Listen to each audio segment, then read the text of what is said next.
समाज सेवक और समाज सेवी संस्थाएं। जिस तरह से राजधानी में एक नाम सामने उभर कर आ रहा है, रुद्राज वेलफेयर सोसाइटी, जहां पर आम जनमानस और आम जन की मदद करने इनकी संस्था के लोग लगातार पहुंचते हैं और आम जन की मदद भी करते हैं।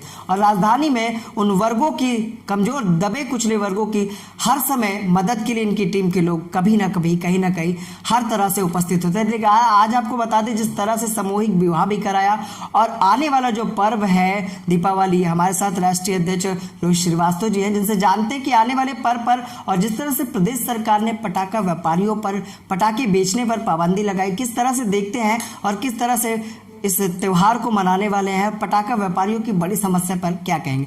रोहित जी, स्वागत है आपका। किस तरह से देखते हैं इस पर्व को और जो पटाखा, जो जिस वजह से, जिसके कारण ये त्योहार लोग धूमधाम से मनाते थे और उसको बैन कर दिया गया, किस तरह से देखते हैं? देखिए, सबसे पहले तो मैं समस्त देशवासियों को हार्दिक शुभकामनाएं देता हूं दीपावली की जी। और जो दिवाली का पर्व है, ये बचपन से हम लोग सुनते आए और समझते भी आए और रामायण में भी पढ़ा कि रामचंद्र जी वनवास काट के जब वापस आए थे तो लोगों ने खुशियां मनाई थी। आज सरकार ने एक ऐसा फरमान जारी कर दिया जिससे कि लोगों को खुशियों पे बैन लगा दिया, खाली पटाखे पे नहीं। और दूसरी सबसे बड़ी बात है कि अगर प्रदूषण था तो प्रदूषण आज नहीं हुआ, कल नहीं हुआ, इतने समय पहले से था। पटाखे व्यापारियों को 6 महीना पहले, 2 महीना पहले, 4 महीना पहले बता देते, शायद उनका पैसा बचता। तो जिस तरीके से लॉकडाउन में पूरे देश में जो है बिल्कुल जो भूचाल आ गया है, मेरे खुद भी, मैं इंडस्ट्री में हूँ, कि लोगों को रोजगार चले जा रहे हैं, लेकिन सरकार उसको नहीं बता रही है। बहुत रोजगार गए हैं, चाहे हमारी कंपनी, चाहे पूरे इंडस्ट्रियल एरिया से, चाहे हमारा IIM ग्रुप है, हम लोग सब लोग बैठ के डिस्कस करते हैं कि आज के डेट में कोई नौकरी मांगने आता है तो हम लोग खुद कह रहे हैं हमारे पास एक्सेस स्टाफ है, उसी को हटाना है। तो स्थिति यहाँ तक पहुँच गई। उसके बावजूद भी अगर कोई आदमी ने पैसे से कारोबार करने के लिए पटाखा लगाया ये सोच के कि हमको 1,50,000 मिल जाएगा, तो आज उसकी खुशियों पे बैन लगा दिया। तो मैं इसके बिल्कुल विरोध में हूँ और मैं तो सोचता हूँ कि अगर पटाखे मिलेंगे जैसे उनका 10,000 रुपये का जो बैन लगे बेचने पे, तो मैं जरूर जलाऊंगा। जी, आखिर बताएं, जिस तरह से किसानों की भी लड़ाई आप लोग लगातार लड़ते रहते हैं, पराली जलाने को लेकर कई किसानों पर मुकदमे दर्ज हुए और फिर उत्तर प्रदेश के मुख्यमंत्री ने जब एक मामला की वीडियो वायरल हुई तो संज्ञान में लेते हुए जागरूकता अभियान चलाने की बात की कि पराली को लेकर प्रशासन किसानों को जागरूक करे। तो आखिर किस हद तक ये किसानों को जागरूक, जिस तरह से जागरूक करने का काम जो प्रशासन का है, किस तरह से करना चाहिए, और जिन किसानों पर मुकदमे दर्ज हो गए उनको किस तरह से देखते हैं?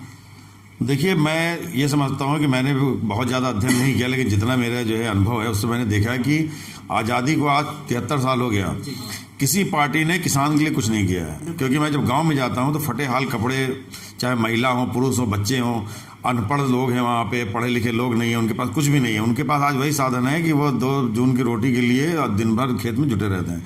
तो किसानों का सिर्फ वोट के लिए इस्तेमाल किया गया है और कुछ नहीं किया गया। रही पराली जलाने की बात, तो आज उनके ऊपर केस हो गया। तो क्या पराली की समस्या बहुत सालों से थी? मैं तो नहीं समझता हूँ कि आज पैदा हुई है। उस पर भी अचानक से, एक्चुअल में ये लोग किसी चीज़ की तैयारी नहीं करते। एक फरमान जहाँ पे फेल होते थे, फरमान लेके आ जाते हैं कि अब ये करना है, लेकिन ये नहीं सोचते कि इससे अगले को क्या नुकसान होगा। अगर देश को लेके सबका साथ, सबका विकास की बात हो रही है, तो ये सबका साथ मिला आपको, सबका विनाश हो रहा है, तो ये किस तरह का बात है? तो आप इसको पहले उसका समस्या का समाधान करिए, फिर उसके बाद करिए। जैसे अभी बहुत ही गंदी राजनीति होती है दिवाली पे, और ये पार्टी वाले करते हैं कि चाइनीज झालर या छोटे से सामान रख के आग लगाते हैं कि ये जो है मैंने बहिष्कार कर दिया। अरे हम तो चाइना कभी गए नहीं सामान लेने, आप मंगाते हैं, फिर उसी पर आप राजनीति करते हैं कि इसको जला के खत्म करो। और बेवकूफ़ जनता भी होती है जो कि अपने पैसे सामान खरीद के जलाती है।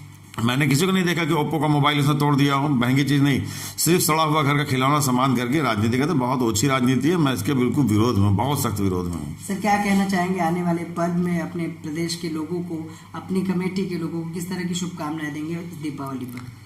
मेरी दीपावली पर शुभकामनाएं यही है कि देशभक्ति की यही पहचान, हम सब आए देश के काम, और इसके अलावा कोई भी नारा कुछ नहीं है। अगर आप अपने देश के लोगों का सहयोग कर सकते हैं, गरीबों की मदद कर सकते हैं, असहाय के साथ खड़े हो सकते हैं, तो इससे बड़ी देशभक्ति का कोई प्रमाण नहीं है। और हम अपनी सोसाइटी के, पूरे देश की जो हमारे पदाधिकारी सबको ये कहना चाहते हैं कि अगर किसी की समस्या है तो कभी उससे ये मत कहना कि समय नहीं है। लेकिन एक दिन वो आएगा कि अगर आप किसी सामने खड़े हैं तो आपके लिए समय नहीं मिलेगा। तो मैं चाहता हूं कि ऐसा कहीं ना हो, और मैं अपने संगठन को इसमें मजबूत कर रहा हूं कि किसी भी जाति धर्म से संबंधित हो, अगर उसकी समस्या है तो उसका समाधान करने घर घर तक जाइए। आखिरी सवाल है, जिस तरह से पूरे क्षेत्र में आपके बैनर होर्डिंग लगे हैं, लोगों की अटकल है कि आने वाले विधानसभा 2022 में आप चुनाव की तैयारी कर रहे हैं, उसके बारे में क्या कहना चाहेंगे? देखिए, 2022 की जो होर्डिंग लगी है उसमें लिखा है मिशन 2022। 2022 का मिशन ये भी हो सकता है कि कोई अच्छा कैंडिडेट हो जो वाकई में क्षेत्र के लिए काम करता हो, उसको जिताने का भी हमारा मिशन हो। हमारा निर्णायक, हम एक चाहते हैं कि रुद्राक्ष वेलफेयर सोसाइटी एक ऐसा संगठन बने जो निर्णायक भूमिका में खड़ा हो, और जिसने क्षेत्र के लोगों के लिए कुछ नहीं किया है, झूठे वादे किए हैं, जरूर उसके खिलाफ खड़ा होगा। और अगर जनता ने चाहा या जनता और भगवान ने चाहा तो आगे भविष्य मैं नहीं जानता, लेकिन अभी तक मैंने किसी राजनीतिक पार्टी का संपर्क किया है, ना किसी का झंडा उठाया है कि जो है मुझे इस पार्टी में जाना है। बाकी भविष्य बताएगा, लेकिन उद्देश्य यही है क्षेत्र का काम करना। सर, जैसे कि अभी भी आप समाज सेवा का कार्य कर रहे हैं, बिना किसी जनप्रतिनिधि के पद पर रहकर एक सामाजिक संगठन के, आने वाले भविष्य में किस तरह से काम करना चाहेंगे? क्या जनप्रतिनिधि बनकर?